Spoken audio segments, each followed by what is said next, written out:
President Trump is rejecting criticism that he's not doing enough to meet the coronavirus threat.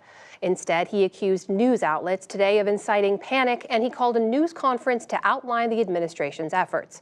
Meanwhile, Senate Democrats pushed for an $8.5 billion emergency funding measure, more than 3 times what the president proposed. Lawmakers from both parties agreed on the need for action. Well, I think we need to appropriate some additional resources for certain. I think this is a serious enough issue the president should be addressing the country and reassuring the American people what efforts are underway at the CDC and within his administration to protect the American people. Our nation has more resources than any other nation in the world to be able to address whatever threat coronavirus poses, but it's going to require bipartisan action. This is not a time for partisanship. Pathogens do not respect party lines. Around the world today, for the first time, more new coronavirus cases were reported outside of China than inside. One was a U.S. soldier in South Korea. That is the first case among some 28,000 Americans stationed there. Brazil also reported its first confirmed case, making it the first case in Latin America.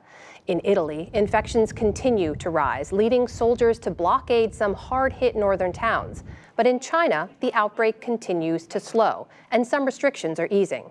We'll take a closer look at the situations in China and here at home later in the program. A shooter attacked workers at the Molson Coors brewing company in Milwaukee today. The mayor said multiple people were killed, but there were no other details. Now, police and emergency crews swarmed to the site where at least 600 people are employed. Some texted that they had taken shelter in locked rooms. A federal appeals court in New York has ruled the Trump administration can legally withhold federal funding from states over immigration enforcement. A lower court had said federal grants may not be kept from so-called sanctuary cities and states that refuse to cooperate with immigration authorities. 3 other appeals courts have issued conflicting rulings. The Prime Minister of India appealed for calm in New Delhi today after the city's worst sectarian violence in decades.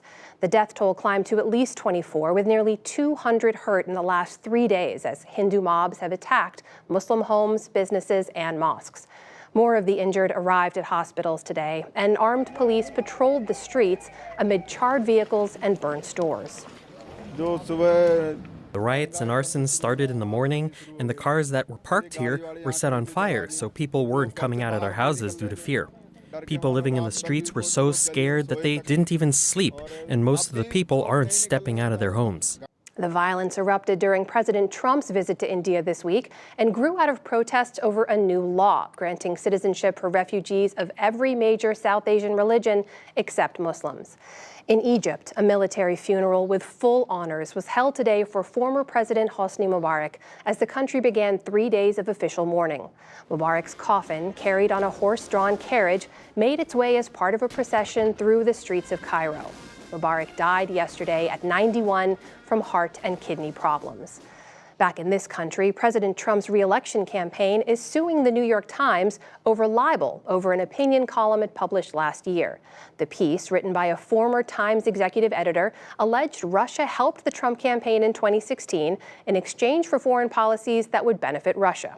In its filing, the campaign said that the Times intentionally printed false information. The Times rejected the allegation. And on Wall Street today, stocks tried in vain to rally after 2 major sell-offs. The Dow Jones Industrial Average ended up losing another 123 points to close at 26,957. The Nasdaq eked out a gain of 15 points, but the S&P 500 slipped 11 points. And best-selling adventure novelist Clive Cussler has died.